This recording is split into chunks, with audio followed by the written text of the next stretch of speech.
धैर्य रखो, नाम जप करो, पहले पाप भस्म होने दो, फिर आप देख लेना, फिर हृदय नाच पड़ेगा। ये ऐसा आनंद का मार्ग है, ये ऐसा थोड़ी कि तुम्हें कोई भुलावे में डालने के लिए। क्या तुम दे दोगे? खुद भिखारी हो विषयों के, तुम दाता हो क्या? क्या दे दोगे? क्या है तुम्हारे पास?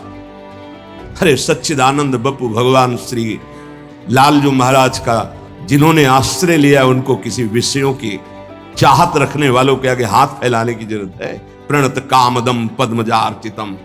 तो क्यों वो तुम्हें प्यार कर रहे हैं, क्यों तुम्हें दुलार कर रहे हैं? तुम्हारे मंगल के लिए कर रहे हैं। तुमको जो मिल रहा है उसको स्वीकार कर लो तो तुम्हारा जीवन कृतार्थ हो जाएगा। क्या है तुम्हारे पास? अरे जिनके पास अपार धन है वो भी चिंता और शोक से जल रहे हैं, क्योंकि मृत्यु उनका इंतजार कर रही है। मृत्यु धन से थोड़ी हटाई जा सकती है। मृत्यु का भय किसी पद से नहीं हटाया जा सकता, किसी वैभव से नहीं हटाया जाता। मृत्यु का प्रहार शरीर पर है। शरीर राग त्यागी ही मृत्यु भय से मुक्त है। राग का त्याग करना कोई खिलवाड़ नहीं है। भगवत अनुराग से शरीर के राग का त्याग होता है। यहां मलिनता बढ़ाते चले जा रहे हैं, वही भोग दृष्टि इतनी बढ़ जाती कि अपनी बेटी बहन के प्रति भी दृष्टि बढ़ जाएगी। कलिकाल विहाल के मनुजा ने मानत को अनुजातन जा। चाहे वो गुरु बहन हो, चाहे वो सगी बहन हो, चाहे वो बहन के समान पूज्य हो, जब दृष्टि मलिन तो वो मलिन ही देखती चली जाएगी। जब तक प्रेम जल से हृदय नहीं धोया जाता तब तक मलिनता का अंश बड़ी बड़ी साधना करने पर भी बना रहता है। अभी अनंत जन्मों से माया में आसक्त चित्त होकर के नाना प्रकार के शुभ अशुभ कर्म करने वाले जब भगवत कृपा से पुनः सत्संग प्राप्त करते हैं और साधन मार्ग में लगते हैं तो माया अपना प्रबल रूप धारण करती है। या तो ऐसी अनुकूलता प्रदान करती है कि वो भूल जाए, या ऐसी प्रतिकूलता झोंक देती है कि उसको लगता है कुछ नाम जपने से नहीं, कुछ साधन करने से नहीं, दुख तो वैसे ही घेरे हुए। धैर्य छूट जाता है और भगवत मार्ग से विमुख आचरण करने लगता है। इसलिए उपासक को बहुत सरल ढंग से समझना चाहिए कि पुरानी फसल यदि बाजरा बोई है और बाजरा की रोटी मिल रही तो अगली फसल गेहूं बो दिया तो कल ही नहीं रोटी बना लोगे। 5-6 महीने लगेंगे किसान मेहनत करके, खेती तैयार करके, दाना बो करके, सींच करके, संभाल करके, फिर भी वो अतिवृष्टि, अनावृष्टि, ओले वृष्टि आदि से बच जाए, सुरक्षित हो जाए, तो सुरक्षित अनाज घर आ जाए, फिर वो पीस कर रोटी बना सकता है। तुम अनंत जन्मों से मनमानी आचरण करते रहे, आज नाम शुरू किया है तो वो तूफान नहीं उठेगा, नष्ट करने के लिए वो अपना स्वरूप धारण करेगा। उसकी गुलामी सहते रहे हो अभी, काम क्रोध लोभ मोह मद मत्सर। अब तुमको धैर्य पूर्वक नाम को पकड़े रहना। जैसे आंधी चले तो हम पहाड़ का आश्रय ले लें, हटे ना इधर उधर, तो आंधी तूफान पहाड़ को नहीं उड़ा सकती। ऐसे ही श्री भगवान कह रहे मामेव ए प्रपद्यन्ते माया में ताम तरंतिते। माया का तूफान आएगा पर तुम मेरे चरणों को पकड़े रहना, छोड़ना नहीं। पर ये जिनका मलिन हृदय है ना, वो सोचते हैं 4 दिन नाम जप करेंगे सारे दुख मिट जाएंगे। हाँ पक्का मिट जाएंगे, जड़ से मिट जाएंगे, पर धैर्य पूर्वक जीवन को आगे बढ़ाओ। भगवत विमुख होने से तुम्हारा मंगल ही अमंगल है, भगवत सन्मुख होने पर मंगल ही मंगल है। थोड़ा धैर्य धारण करो, तुम्हारी ये फसल तैयार हो जाए, फिर देखना आनंदित हो जाओगे। पर ये कुसंग मन का और तन का, ये दोनों परमार्थ में टिकने नहीं देते। जहां ऐसे मित्र जन मिले जो गलत आचरण करने वाले होते हैं, वो पूछते हैं तुमने शराब छोड़ दिया, मांस छोड़ दिया, तुम नाम जप करने लगे, कुछ लाभ हुआ? अरे कुछ नहीं होने वाला, तुम देख लो करके। उसके दिमाग में माया तो आक्रमण किए ही है, तत्काल नकारात्मक भाव आ जाता है कि नहीं नहीं, भगवत मार्ग में कुछ नहीं मिला, ठीक कह रहे हो, तो आओ हमारे संग फिर हो जाओ। फिर वो माया के मलिन आचरणों में उतर जाता है। वो संत द्रोह, भगवत द्रोह उसके हृदय में अपना स्थान बना लेता है। फिर जन्म जन्मांतर युग युगांतर कब अवसर आएगा भगवत मार्ग में चलने का। इसलिए जिनको सत्संग मिला है, जिनको नाम जपने का सौभाग्य मिला है, उनको बहुत धैर्यवान होना पड़ेगा। इसको ऐसे पकड़ना होगा कि जैसे हम बहुत बीमार हैं और इस औषधि के सिवा हमारा कोई रास्ता नहीं बचने का, अब हमको ये औषधि खानी ही है। जहाँ सुनाम भव भेषज हरनि घोर त्रिशूल, तीनों तापों का नाश करने की सामर्थ्य और संसार समुद्र से पार करने की सुदृढ़ नौका, भवरोग की अचूक औषधि नाम है। हमारा भाव बने न बने, भाव बिगड़ जाए, कोई बात नहीं, तुम नाम मत छोड़ना, हमारी प्रार्थना मानना, नहीं तो ये तूफान माया का आपको उड़ा ले जाएगा, परमार्थ में नहीं खड़ा होने देगा। बहुत धैर्यपूर्वक दीर्घ काल तक चला जाता है। धैर्य कहते हैं लाभ मिले ना मिले, हानि मिले, अपमान मिले, सम्मान मिले, हम किसी भी स्थिति में अब नाम नहीं छोड़ सकते, वो जीत जाएगा माया से। विपक्ष बहुत जोरदार है, आप क्या समझते हो? आप भगवान के अंश हो, ये भूल चुके हो, लेकिन वो नहीं भूली, वो भगवान की शक्ति है। भगवान कह रहे हैं मम माया दुरत्य, मम माया, मम मेरी है। जैसे ममैवांशो आपको बोला तो विपक्ष को भी बोला मम माया। अब आपको सावधान करने के लिए भगवान ही संत गुरुदेव शास्त्र इस रूप में संबोधन करते हैं। तो अगर आप इनकी बात मान जाओगे तो माया भगवती कृपा करेंगे और अपना प्रभाव समेट लेंगी, और यदि आप इनकी अवहेलना उल्लंघन करोगे तो फिर उनके प्रभाव से बड़े बड़े ज्ञानी परास्त हो गए हैं। जो माया बहुबार नचावा, जास चरित को लख नहीं पावा, ऐसी विचित्र है, बहुत बहुत विचित्र। जो ज्ञानिन कर चिता परई, बरी आई विमोह बस करई, ऐसी प्रचंड माया है। इसलिए जिनके कानों में आवाज पहुंच रही हो, हमारी प्रार्थना है, बहुत जन्मों से भटक रहे हैं, ये दुख सुख के प्रलोभन और भय में आकर के नाम न छोड़ दीजिए। ऐसा भी हो सकता है कि नाम जपना शुरू करें, आपकी नौकरी लग जाए, आपका काम बन जाए, आपकी अनुकूलता बढ़ जाए। ये नाम का फल नहीं है, ध्यान रखना, ये नाम का फल नहीं है। हम स्पष्ट आपको कह रहे हैं कि जब से आपने नाम जपना शुरू किया आपका सब मंगल होने लगा, ये नहीं है। ये आपके पुण्यों का है, पूर्व पुण्यों का है। ये नाम आपको सामर्थ्य देखा, दुख और सुख दोनों सहकर परमानंद की प्राप्ति, ये विषयानंद नाम के फल से नहीं। आप नाम जपना शुरू किए, सब कुछ बिगड़ना शुरू हो गया, ये नाम का फल नहीं है, ये आपके पाप नष्ट हो रहे हैं। विवेक पूर्वक चलिए, अगर विवेक नहीं धारण करेंगे तो फिर सब मार्ग छूट जाएगा। विवेक इसी से उत्पन्न होता है, सत्संग से। जहां विवेक जागृत हुआ वो आपको टिका देगा परमार्थ में, नहीं तो बहुत बलवती भगवान की माया है। जब लोगों के विचार सुने तो लगता है कैसे निकल पाएंगे इस माया से। आप निकलना ना चाहे तो किसी की सामर्थ्य नहीं कि आपको निकाल सके। स्वयं श्री भगवान आपके हृदय में बैठे हैं। क्या हो रहा है? दुर्गति हो रही। क्यों? क्योंकि आप नहीं निकलना चाहते, इसलिए। भगवान हृदय में बैठे हैं, नहीं निकल पा रहे हो, बात मान लो। आप निकलना चाहो तो निकल सकते हो, आप न निकलना चाहो तो किसी की ताकत नहीं कि आपको इस माया प्रपंच से निकाल सके। इसलिए आपसे प्रार्थना है कि आप निकलने की कोशिश कीजिए। इसका बड़ा ही प्रलोभन और भुलावा प्रभाव है। प्रलोभन और भुलावा एक क्षण में भुला दे सारे ज्ञान विज्ञान को और अपने में आकर्षित कर दे, उसका नाम माया। ऐसे प्रलोभन फेंक दे कि जानबूझकर तुम भगवान को भूल जाओ और उन प्रलोभनों में लग जाओ, उसका नाम माया। सावधान हो जाइए। इसके प्रलोभनों में, इसके भोगों में आज तक कभी कोई सुखी और तृप्त नहीं हुआ। तुम्हें अब जो मार्ग मिला है ये तृप्ति का मार्ग है। तृप्त हो जाओगे, हाथ उठा के कहोगे अब कछुनाथ न चाहिए मोरे। देख लेना, चलो तो आगे।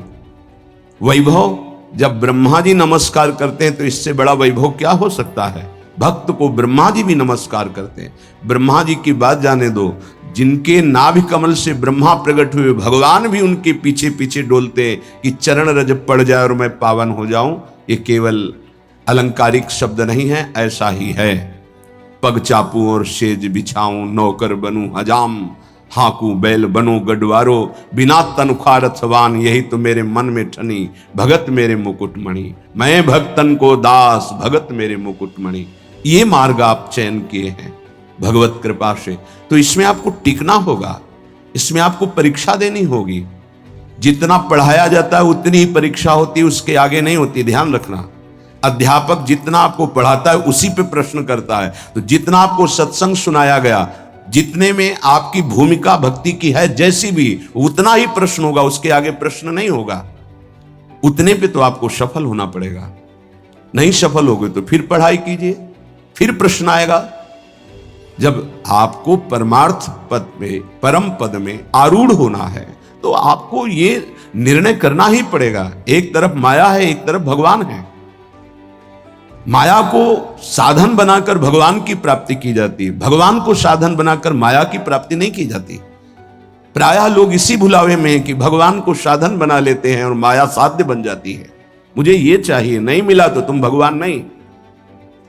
ये परमार्थ से नहीं चला जाता, धैर्य पूर्वक चला जाता है। अगर धैर्य का अवलंबन नहीं लेंगे, विवेक का प्रयोग नहीं करेंगे, विवेक है आपके पास, ऐसा नहीं कि आपके पास विवेक नहीं है, पर आपका विवेक ढका हुआ है। ये सत्संग उसी विवेक को जागृत करता है। आप सत्संगी हो, आप भुलावे में मत आइए।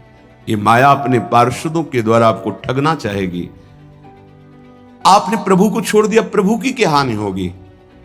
आप अपनी दशा पर विचार कीजिए, डूब जाओगे। ये माया डुबो देगी। अनंत जन्म भटकते भटकते आज अवसर मिला है भगवत प्राप्ति का, ये आप जान नहीं पा रहे हैं। ये अवसर चला गया तो फिर आप पछताएंगे, कोई अवसर हाथ नहीं मिलेगा।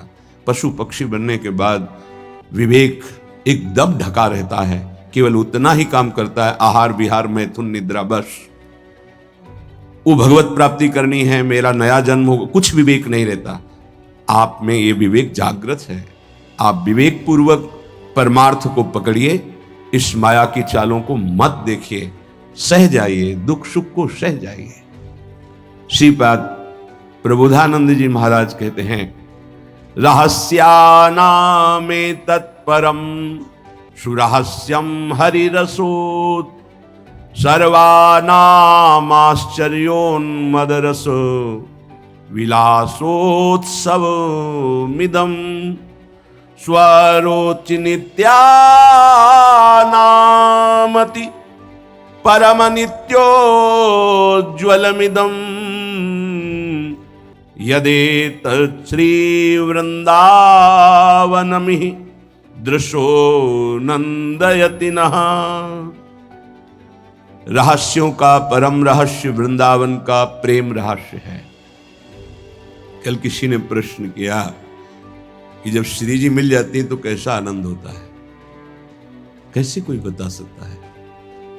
जब लौकिक वस्तु के आनंद के वर्णन की सामर्थ्य जिह्वा में नहीं है, तो अलौकिक चिदानंद प्रेम रस का वर्णन कैसे कर सकती है? आपको कोई भी मृदु पदार्थ पवाया गया, कैसा है? बोले मीठा। कितना मीठा है? बहुत मीठा है। नहीं, बहुत मीठा कितना? खत्म। बोलो आगे इसके शब्द क्या है आपके पास उसका स्वाद बखानने का? उत्तर हो सकता है कि आप पाकर देख लीजिए, अन्यथा नहीं। जब प्राकृतिक मायाकृत वस्तु के आनंद का आप वर्णन करने में असमर्थ हैं, तो चिदानंद को कैसे वर्णन कर सकते, जहां वाणी का ही प्रवेश नहीं है? रहस्यानामेतत्, जितने आनंद के रहस्य हैं, बहुत सी साधनाओं में आनंद है। परम सुरहस्यम हरिरसोत, ये परम रहस्यमय वृंदावन का प्रेम रस है। देख देख फूल भई। जब अत्यंत आसक्ति ममता प्रिया प्रीतम से हो जाती है, उनका नाम जप करते हुए, लीला गायन करते हुए, रसिकों की कृपा प्रसाद से जब ऐसी ममता हो जाती, मेरी श्यामा जो, मेरे लाल जो, तब जाकर के हृदय में ये फूल भई। वो मुस्कुरा रहे, वन विहार कर रहे, वो झूल रहे, नौका विहार कर रहे, खेल रहे, उपासक का हृदय परमानंद की बाढ़ में आ रहा है। बड़ा ये रहस्यमय आनंद है। देखो, अपने बच्चे को जब खेलते हुए मां देखती है तो उसके हृदय में जो होता है वो कोई दूसरी माता अनुमान भी नहीं लगा सकती है। नवीन बधू और उसका बेटा दोनों एक कांत कमरे में बैठे हास प्रयास कर रहे हैं, और वो कहीं से देख पाई मां तो उसके हृदय में क्या होगा? एक अद्भुत आनंद, और वो मनाएगी, हे विधाता, आपने मेरी मनोकामना पूर्ण कर दी। मेरे बेटा बहू जैसे हंस रहे, खेल रहे, सदैव ऐसे आनंदित रहे। ऐसे बेटे को खेलते देखकर उसको आनंद हो रहा है। छोटी सी मायाकृत ममता में उसका हृदय आशीष देता है, आशीर्वाद देता है।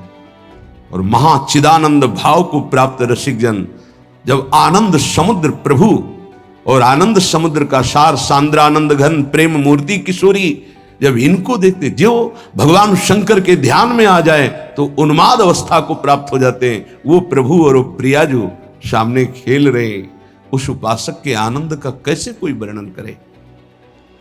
उसके हृदय में असीम रहस्यमय प्रेम प्रकाशित होता है। रहस्यानाम एतत्, जितने रहस्यमय आनंद है उन सब आनंदों का परम सुरहस्यम, परम रहस्यमय जो प्रेमानंद है वो वृंदावन प्रदान करता है। हरि रसोत, अभी किसी संग के प्रभाव से थोड़ा आनंद स्फुरित होता है। जैसे सत्संग सुन रहे, कोई भावात्मक बात आई, आपको आनंद, ये स्रोत नहीं है, ये संग का प्रभाव है कुछ क्षण के लिए। जैसे कोई कहते हैं जब मैं वृंदावन आता हूं तो हमारा मन भक्ति में रम जाता है, पर जब यहां से जाता हूं तो कुछ ही समय बाद वो बात नहीं रहती है। क्यों? क्योंकि यहां का प्रभाव है, यहां भक्ति नृत्य कर रही है, और यहां साधु मंडली में आप बैठ करके भगवत चर्चा सुनते हैं, आपके तत्काल पाप नष्ट हो रहे हैं। दरस परस अघनाश, आप दर्शन कर रहे हैं। आप सामूहिक रूप से बैठे हैं, इस सभा में आप ही नहीं बैठे हैं, इस सभा में प्रभु भी बैठे हैं।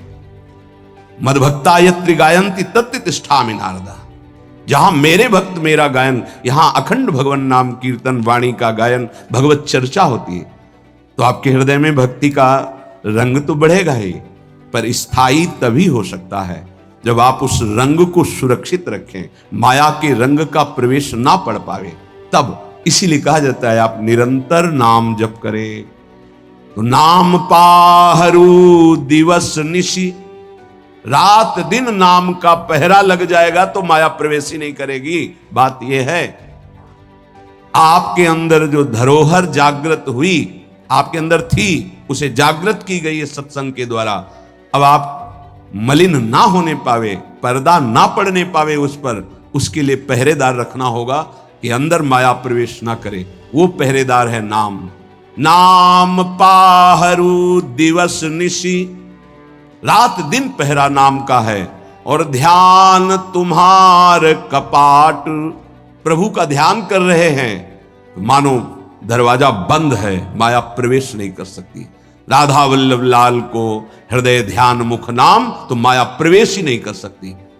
अब आप चिंतन के लिए दरवाजा खुला रखे हैं, इंद्रियों के द्वार, खूब माया का चिंतन स्वतंत्र रूप से कर रहे हैं। नाम को भूले हुए तो दुर्दशा तो हो ही जाएगी। परम आनंद की तरफ बढ़ने के लिए दरवाजा बंद करो इंद्रियों के, और नाम का पहरा बैठा दो। देखते हैं माया कैसे प्रवेश करती है। सर्वानामाश्चर्योन्मद रस, सर्वाश्चर्य में उन्माद आनंद का प्रकट करने वाला वृंदावन धाम है। पक्का ये कोई लिखा ही नहीं है, ऐसा है। रात दिन में कब कैसी वृत्ति चढ़ जाए कुछ पता नहीं चलता। कोई साधन की गाढ़ अवस्था नहीं, तत्काल गाढ़ अवस्था प्रदान करता है वृंदावन। शास्त्रों बार ये अनुभव हुआ कि ये तो केवल वृंदावन की कृपा से, शास्त्रों बार। सर्वानाम आश्चर्योन्मद रस विलासोत्सवमिदम, इदम वृंदावन विलासोत्सव, हमारे प्रिया प्रीतम का जो प्रेम रस विलास है। नव निकुंज अभिराम श्याम संग नीको बन्यो समाज, जैसे हित हरिवंश विलास रास जुत जोरी अविचल राज। यहां बड़े बड़ों का प्रवेश नहीं है, पर कृपा हो जाए तो तिनका भी प्रवेश कर जाए। इसीलिए अपने लोग जो किसी योग्य नहीं हैं, केवल कृपा से प्रवेश पा रहे हैं। ये बड़ा दुर्लभ है प्रिया प्रीतम का साक्षात्कार, प्रिया प्रीतम की सेवा, प्रिया प्रीतम का प्रेम। स्वारोचि नित्यानामति परम नित्योज्वलमिदम। जितने भी स्वयं प्रकाश नित्य चिदानंद आनंद हैं, उन सबको प्रकाशित करने वाला यह वृंदावन है। यहां तक कि प्रिया प्रीतम को भी अपने प्रेम रंग में रंग देता है वृंदावन। प्रिया प्रीतम भी वृंदावन के गुण गाते हैं श्रीमुख से, और वृंदावन के प्रेम में उन्मत्त हो जाते हैं। ऐसा वृंदावन यदेतत् श्री वृंदावन में ही दृश्यो नंदयति नहा। अब तो मेरे नेत्र और मेरा हृदय केवल केवल वृंदावन का आश्रय लेकर आनंदित है। अनन्य आश्रय बहुत बड़ा बल होता है। जिसने वृंदावन का आश्रय ले लिया, उसके लिए कुछ दुर्लभ नहीं है। देखो, एक बार पाप भस्म होने तक आप धैर्य धारण कीजिए। जब तक आपके पाप भस्म नहीं होते, तब तक आप धाम नाम रूप लीला का जबरदस्ती आश्रय लीजिए। ये बात हमारी आप समझने की चेष्टा कीजिए। जब आप ये बात नहीं समझते हैं तो आप विचलित हो जाते हैं। अब हमारी तो अश्रद्धा हो रही है, हमारा काम नहीं बन रहा है। तुम नहीं समझते हो, एक साथ सब काम बन जाएंगे, एक सेकंड में बन जाएंगे। बस तुम धैर्य रखो। जब तक तुम्हारे पाप नष्ट नहीं होते, तब तक तुम धैर्य रखो। फिर आगे का रास्ता तुम खुद भाग पड़ोगे प्रभु की तरफ। अभी ये पाप तुम्हारे अंदर संशय, विपरीत भावना, ये सब पैदा कर रहे हैं। तुम धैर्य पूर्वक चलो, खूब सत्संग सुनो, नाम जप करो। फिर आप देखना ये नाम, ये धाम, ये रूप, ये लीला कैसे परमानंद की बाढ़ आपके हृदय में लाती है। इन वस्तुओं का महत्व, धन का महत्व, भोगों का महत्व इतना बढ़ गया है कि हम प्रभु की बात सुनते हैं, पर इतना महत्व प्रभु के प्रति नहीं आता। ये हमारा हृदय मोहाविष्ट हो गया है। गोस्वामी श्री तुलसीदास जी महाराज कहते, मोह जनित मल लाग विविध विधि, कोटिहु जतन न जाई, जन्म जन्म अभ्यास निरत चित, ये अधिक अधिक लपटाई। मोह जनित मल लाग विविध विधि, कोटिहु जतन न जाई, जन्म जन्म अभ्यास निरत चित, अधिक अधिक लपटाई। एक एक शब्द स्पष्ट वर्णन कर रहे हैं। ये मोह से, मोह माने होता है अज्ञान। मोह अज्ञान से उत्पन्न हुआ भोगाकर्षण, ये पाप है। ये भोगाकर्षण पाप हमारे हृदय में मल बन के लग गया, जैसे दर्पण के ऊपर मल लग जाए। अब ये करोड़ों और उपाय करो, छूटने वाला नहीं। बहुत ही पक्का मल लग गया है। अब उस मल से जो सोच उत्पन्न हो रही, वो मल वाली ही हो रही, पाप वाली ही हो रही, मोह जनित, अज्ञान जनित। ये पापाभ्यासी मन और इंद्रियां जन्म जन्म अभ्यास निरत चित्त, चिंतन करने वाला चित्त, मनन करने वाला, संकल्प विकल्प करने वाला मन, एक ही 4 रूपों में वर्णन है। निश्चय करने के कारण बुद्धि, स्वीकृति के कारण अहंकार, अज्ञान के कारण, मोह के कारण ऐसी कामना वासनाएं हुई जिससे जन्म जन्म पाप होते रहे। पाप हमारे हृदय में ऐसे मल रूप से चिपक गया कि सही बात दिखाई नहीं दे रही। जैसे दर्पण साफ करो तो अपना सही स्वरूप दिखाई दे, अब वो मल लगा है तो दिखाई नहीं दे रहा। अब जितने विचार हो रहे हो मल वाले हो रहे हैं। अब निर्मल वाणी उसको समझ में नहीं आएगी। संत महात्मा शास्त्र गुरुदेव, इनकी निर्मल वाणी, उसके अंदर क्यों म्यों प्रश्न संशय, क्योंकि मल है। जन्म जन्म अभ्यास इसी मल का किया है। अधिक अधिक लपटाई, जहां छुटाने का अवसर मिला मानव देह में, वहां और पोत रहा है ऊपर से पाप रूपी मल अपने हृदय में। नयन मलिन पर नारी निरखी, मन मलिन विषय संग लागे, हृदय मलिन वासना मान मद, जीव सहज सुख त्यागे। आंखें मलिन हो गई, कैसे प्रभु को देख पाए? नहीं देख पाए। संत दर्शन, भगवत श्री विग्रह दर्शन, ये भी नहीं हो पाते। देखते हैं, मलिन हृदय है ना, वो देख ही नहीं पाते। देखते हैं, प्रभु के सामने गए, प्रभु में आंख नहीं मिला सकते, वो इधर उधर का विषय सामग्री देखी, दोष दर्शन किया, चलती है। वो देख ही नहीं पाते जो देखना चाहिए, क्योंकि नेत्र मलयुक्त हो गए। क्या? कैसे मल? पराई माता बहनों की तरफ काम दृष्टि से देख देख करके, दूसरों के दोष दर्शन कर करके ये अपने नेत्रों को मलिन कर लिया। नयन मलिन पर नारी निरखी, मन मलिन विषय संग लागे। ये मन मलिन हो गया। क्या? विषय भोग का चिंतन करके, जिधर देखे। अब ये अभ्यास तुमसे महापाप कराएगा, भगवान के प्रति भी कर लेगा, ये देवी शक्ति के प्रति भी ऐसे ही मलिन भाव कर लेगा। जहां हमको पावन भाव करना चाहिए, तो ये पापी मन वहां भी पाप का ही श्रृंगार रचता है हृदय में। भगवान भगवान मुझे ऐसा दंड दे रहे हैं, भगवान है। कहां भगवान? करो मनमानी पाप, तुम्हें भगवान दिखाई देंगे, तुम्हें भगवान से के निर्णय का पता चल पाएगा।